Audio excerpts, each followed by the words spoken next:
Sir मैं महाराष्ट्र से belong करता हूँ, जलगांव डिस्ट्रिक्ट मुक्ताईनगर तहसील से हूँ। सर, संत रामपाल जी महाराज जी की शरण में आने से पहले आप क्या भक्ति साधना करते थे? सर मैं संत रामपाल जी महाराज जी के शरण में आने से पहले मैं जो हमारे फैमिली वाले जो पारंपरिक रीति रिवाजों वाली चली आ रही भक्ति साधना है वही करता था। खास करके मैं दुर्गा जी की साधना करता था, जो कि मेरे परिवार वाले करते थे, क्योंकि मेरी माता जी के शरीर में दुर्गा जी प्रवेश करके आती थी और बहुत बड़ी सवारी आती थी।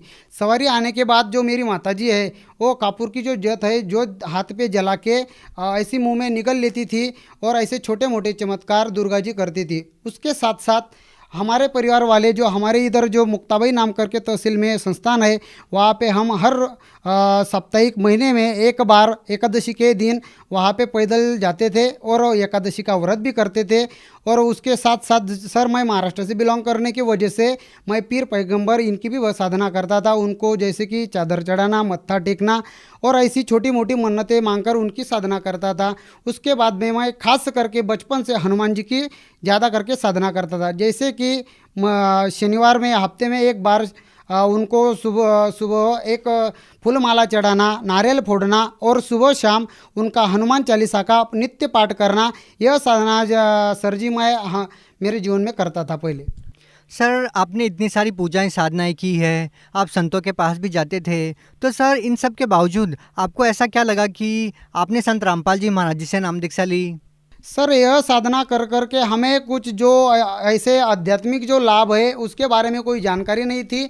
हम ये साधना देखा देखी करते थे, जैसे कि जो सामने वाले लोग करते थे उनको देखा देख हम ये साधना करते थे। और ये साधना करते करते से हमारा जो परिवार है वो सब बिखरने लगा और हमारे परिवार में बहुत सी ऐसी परेशानी होने लगी, क्योंकि मेरे माता जी के शरीर में दुर्गा जी प्रवेश करने के बाद भी सर हम गणपति की स्थापना करते थे, दुर्गा जी की स्थापना करते थे। उसके बाद भी सर मुझे एक बार बहुत बड़ी ब्लड की वोमिटिंग हो गई सर। वोमिटिंग होने के बाद मेरे घर वाले बहुत परेशान हो गए। तब भी हमें बहुत जैसे डॉक्टरों के पास बहुत इधर उधर घूमना पड़ा और यह साधना करके सर हमारा परिवार बहुत दुखी हुआ था और हमारी आर्थिक स्थिति भी ये भक्ति साधना करते समय कुछ ठीक नहीं थी। इस वजह से हमें संत रामपाल जी महाराज जी का ज्ञान पता चलने के बाद हमने संत रामपाल जी महाराज जी की शरण ग्रहण की। सर, आपको संत रामपाल जी महाराज जी के बारे में कैसे पता लगा? सर मुझे संत रामपाल जी महाराज जी के बारे में ऐसे पता चला कि जैसे मेरा एक दोस्त है उसके माध्यम से मुझे संत रामपाल जी महाराज जी के बारे में पता चला। वो संत रामपाल जी महाराज जी का सत्संग देखता था और उसको संत रामपाल जी महाराज जी से वो बहुत परिचित हो चुका था।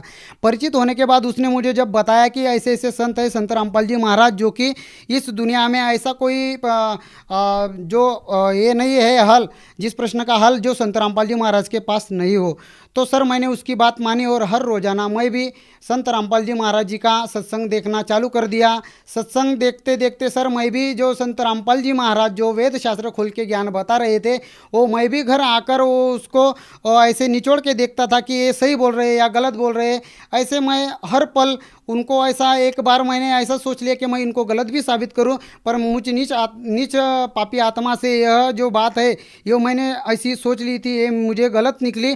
और संत रामपाल जी महाराज जो ऑथेंटिक रूप से जो ज्ञान दे रहे हैं वही सही दे रहे हैं। जब ये मुझे पता चला तब मैंने संत रामपाल जी महाराज जी से नाम दीक्षा ली। सर, जैसा कि आपने बताया कि संत रामपाल जी महाराज जी से आपने नाम दीक्षा बड़ी सोच समझकर और प्रमाणों को देखकर ली, तो सर हम आपसे ये जानना चाहेंगे कि जैसा कि आपने बताया कि आपकी माताजी के अंदर दुर्गा की सवारी आती थी, आप देवी दुर्गा की भक्ति करते थे, लेकिन उसको करने के बावजूद भी आपको कोई विशेष लाभ नहीं मिला। तो सर, संत रामपाल जी महाराज जी से आपने नाम दीक्षा ली और संत रामपाल जी महाराज कबीर साहब को भगवान मानते हैं, परमात्मा मानते हैं, तो क्या कबीर साहब की भक्ति करने के बाद वो विशेष लाभ मिले जो आप पहले की साधना से चाहते थे? हाँ जी सर, मुझे वो जो लाभ जो हम दुर्गा जी की भक्ति करते थे, दुर्गा जी की साधना मेरी माता जी करती थी, उसकी वजह से मेरी माता जी को भी बहुत सारी बीमारियां हो गई थी। और वैसे तो हमें वो भक्ति साधना करते समय कुछ भी ऐसा लाभ क्या चीज़ है ये तो मालूम ही नहीं थी सर कि इस भक्ति से भी कुछ लाभ होगा, क्योंकि हमें वो दुर्गा जी की भक्ति करते समय ऐसा कुछ भी लाभ नहीं हुआ जो कि वो हमारे सांसारिक जीवन में हमें चाहिए। वो कुछ भी लाभ हमें दुर्गा जी की भक्ति करते समय नहीं हुआ। तो सर, आपको कबीर साहब की भक्ति करने से क्या लाभ मिला? सर, जब से हमें संत रामपाल जी महाराज जी की शरण ग्रहण की है, उस दिन से मानो ऐसे बहुत से लाभ हो गए, वो मैं आपको डिटेल में बताना चाहता हूँ सर। जब मैं संत रामपाल जी महाराज जी का रोजाना सत्संग देख रहा था, तो सत्संग देखते समय मैं जब ज्ञान की जो मेरी शुरुआत हो गई थी, ऐसा समझो मानो कि उस टाइम में मेरी जो पत्नी है वो गर्भवती थी, और उसके गर्भ में जो मेरा जो बच्चा था, वो बच्चा जिसको उसको गर्भ में जो पानी की कमतरता होने के कारण डॉक्टर ने बताया था कि ये जो बच्चा है ये उसको मिस कर जैसे काट के निकालना पड़ेगा, आभूषण करके निकालना पड़ेगा, ऐसा डॉक्टर ने बोल दिया था। सर, मैं उस परेशानी से लेकर मैं बहुत अपसेट हो गया था कि अब इस परेशानी से हमें कौन निकालेगा। मैंने मेरे परिवार वालों को भी बोल दिया था कि अब इस परेशानी से हमें कौन छुटकारा देगा। तो सर, मैं हर रोज़ाना संत रामपाल जी महाराज जी का जो सत्संग देखता था, सत्संग देखते समय मुझे जब यकीन हो गया कि यह संत पूर्ण संत है, तत्वदर्शी संत है, ये बंदी छोड़ है, तो ऐसा समझो सर कि मैंने संत रामपाल जी महाराज जी से शर्त लगा ली और उनको चैलेंज कर दिया कि अगर आप पूरे संत हो तो इस जो मैं इस दुविधा में जो अटका हुआ हूँ, इस परेशानी में जो मैं अभी अटक चुका हूँ, इस परेशानी से आप ही निकाल पाएंगे। तो देखिए सर, 1 महीने में जब वो जो मेरी बीवी है और जब गर्भवती हो गई, तो संत रामपाल जी महाराज जी की दया ऐसे हो गई कि आज वो जो बच्चा था जिसको डॉक्टर ने काट के निकालने का बोला था, वो अभी बच्चा मुझे संत रामपाल जी महाराज जी की कृपा से बच्ची रूप में प्राप्त हो गया है। अभी वो जो बच्चा है उसको कोई भी बीमारी नहीं है, कुछ भी ऐसा प्रॉब्लम नहीं है, और वो अच्छे ढंग से स्वस्थ रूप में ठीक है। दूसरा लाभ सर, मेरी माता जी को पैरालाइज का अटैक आ गया था। पैरालाइज का अटैक ऐसा आ गया सर कि उसका जो आधा शरीर है वो आधा शरीर टेढ़ा हो गया सर। आधा शरीर टेढ़ा होने के बाद हमारी माताजी ऐसा समझो कि जो मुख्य घर में जो स्तंभ रहता है वो मेन स्तंभ मेरी माताजी थी हमारे परिवार में। तो उसको ऐसे पैरालाइज का जो अटैक हुआ, तो सर हमें ऐसा समझ में नहीं आ रहा था कि हम क्या करें। तो सर ऐसे करते समय मैंने संत रामपाल जी महाराज जी के आश्रम में फ़ोन लगाया और वहाँ से गुरुजी से प्रार्थना की कि ऐसे ऐसे मेरे माता जी को प्रॉब्लम हुआ है। तो वहाँ से जवाब आ गया, संत रामपाल जी महाराज जी ने वहाँ से जवाब भेजा कि जो भक्ति साधना में संत रामपाल जी महाराज जो चरणामृत प्रसाद देते हैं, वो प्रसाद उनको देने को बोल दिया।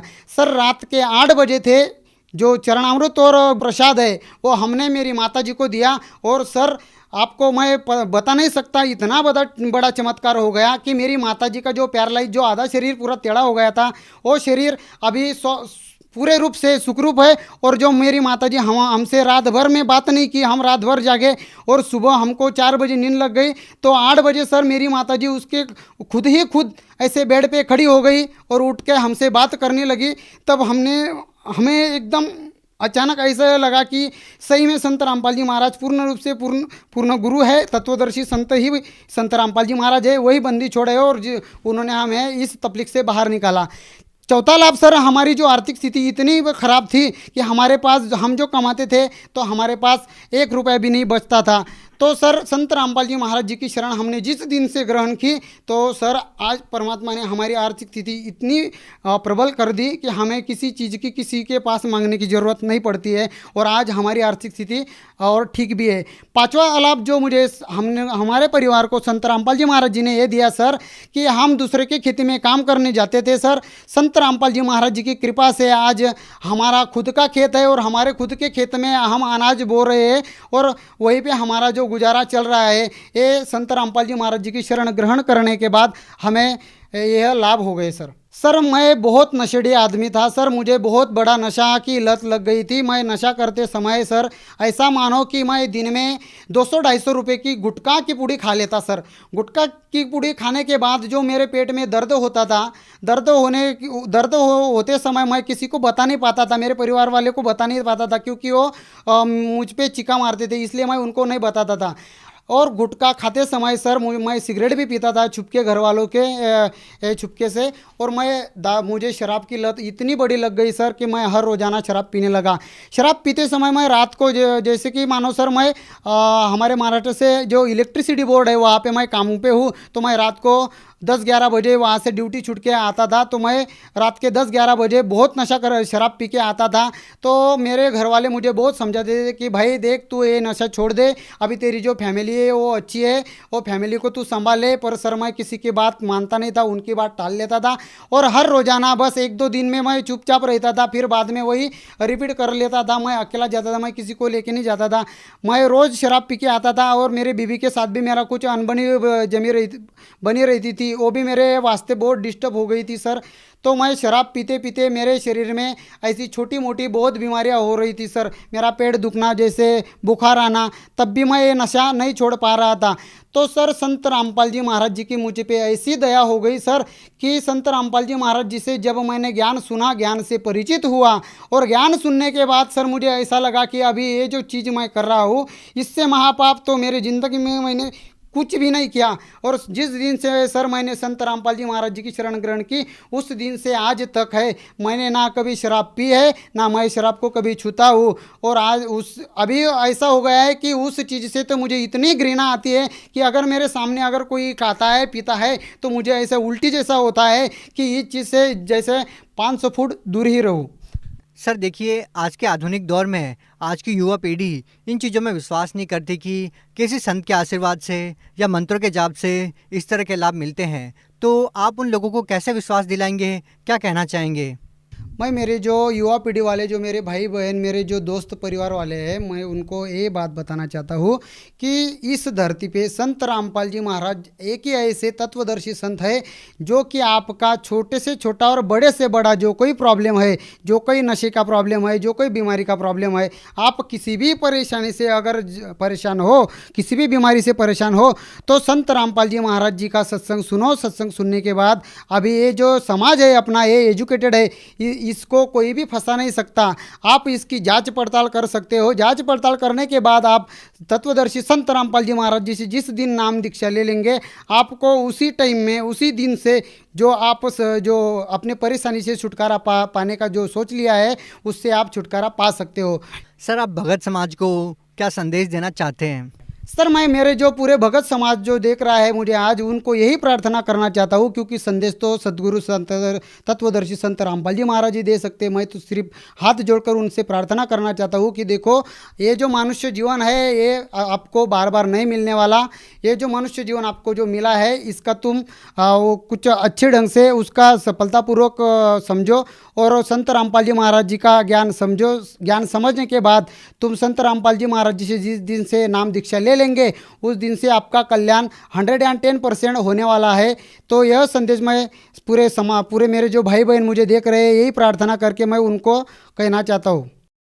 सर अगर कोई व्यक्ति संत रामपाल जी महाराज से नाम दीक्षा लेना चाहता है, तो वो कैसे ले सकता है? सर संत रामपाल जी महाराज जी से जो कोई नाम दीक्षा लेने का चाहता है, तो संत रामपाल जी महाराज जी के जो प्रोग्राम है, जो विभिन्न चैनलों पे चलते हैं, विभिन्न चैनलों पे चलने की वजह से वो चैनल के नीचे जो पट्टी आती है, उस पट्टी पे आश्रम के द्वारा जो लिखित नंबर रहते हैं, वो नंबर आप नोट करवा लो, वहाँ फ़ोन करो, आपको जो कोई डाउट है वो क्लियर करो। वो क्लियर करने के बाद संत रामपाल जी महाराज जी की ऐसी दया है कि हर स्टेट में, हर जिले में उनका नामदान सेंटर है। उस नामदान सेंटर पे आप जाके निःशुल्क संत रामपाल जी महाराज जी से नाम दीक्षा ले सकते हो, और नाम दीक्षा लेने के